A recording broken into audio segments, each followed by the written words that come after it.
Savez-vous pourquoi on fait la castration des animaux? J'espère que peut-être vous avez des confusions quant à la castration.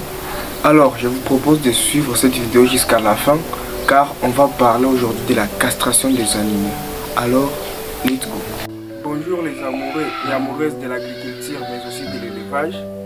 Aujourd'hui, nous allons parler de la castration des animaux, pourquoi on les fait, mais aussi les avantages et les désavantages de la castration. Parce que toute opération a des avantages, mais aussi ses désavantages. Alors, dans cette vidéo, nous allons voir c'est quoi la castration des animaux, mais aussi ses avantages et ses désavantages. Mais aussi à la fin, je vais vous donner un conseil avant de vous décider de faire la castration de vos animaux. Soit ça peut être des animaux domestiques ou les animaux qui...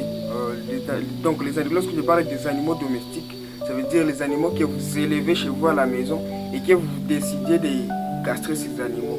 Mais aussi si vous avez des animaux à la ferme, avant de faire ces opérations, il y a un conseil que je vais vous donner à la fin de cette vidéo. Alors je vous propose de suivre cette vidéo jusqu'à la fin pour acquérir des informations qui seront nécessaires pour vous et pour vos animaux. Par définition, la castration, c'est une opération vétérinaire qui consiste à éliminer les organes reproducteurs chez le mâle. Donc, c'est une opération qui consiste à priver la reproduction chez le mâle. Alors, vous allez vous poser une question. Est-ce qu'on ne fait pas la castration aussi chez la femelle? On le fait, mais ce n'est pas la castration. On n'appelle pas la castration chez la femelle. Chez la femelle, on parle des ovario-hystérectomie. Donc, l'ovario-hystérectomie, c'est quoi?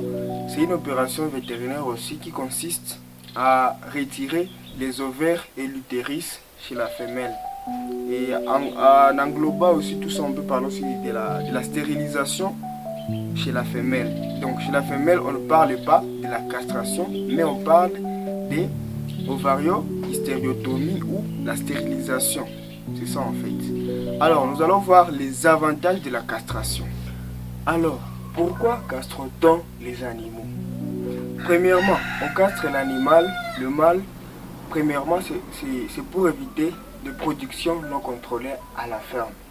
Donc, lorsque vous décidez de castrer votre mâle, c'est pour éviter le montée non contrôlée à la ferme.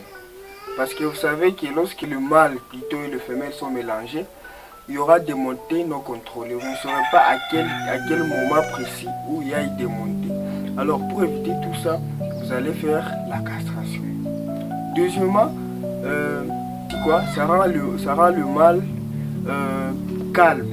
Donc lorsque vous avez fait la castration, ça va rendre votre mâle calme. Il n'y aura pas vraiment de bagarre entre mâles. Vous pouvez même laisser vos mâles ensemble, il n'y aura pas de bagarre. Mais pas tous les animaux. Il y a des animaux qu'on castre, mais l'animal reste seulement agressif. Il y a, troisièmement, parfois ça améliore aussi la qualité de la viande.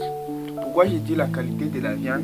Parce que lorsqu'on castre le mâle, il y aura une grande quantité de la graisse qui va se mixer avec la viande. Vous comprenez en fait? Ce sont les trois bienfaits de la castration. Alors, je vais aussi vous montrer les méthodes par lesquelles on passe pour faire la castration. Les méthodes par lesquelles on passe pour faire la castration, premièrement, on utilise la méthode chirurgicale. La méthode chirurgicale, c'est quoi? C'est lorsqu'on retire définitivement les testicules du mâle. Donc, lorsqu'on retire définitivement les testicules du mâle, là on a utilisé la méthode chirurgicale. Il y a aussi la méthode élastique. On utilise la méthode élastique. On va faire quoi? On va ligaturer les muscles qui amènent le sang vers les testicules. On va ligaturer ça et après quelques mois, le vétérinaire viendra pour couper ou pour enlever les testicules qui seront déjà sèches. Vous comprenez? Et le troisième méthode, c'est la méthode chimique. Ça vraiment, on n'utilise pas ça tellement, mais La méthode chimique consiste aussi à... On utilise les produits chimiques, donc on va donner à l'animal certains produits chimiques qui vont vraiment tuer la testostérone chez l'animal. Les hormones de la testostérone, ça va vraiment éliminer ça. Vous comprenez en fait. Ce sont les méthodes qu'on utilise pour faire la castration.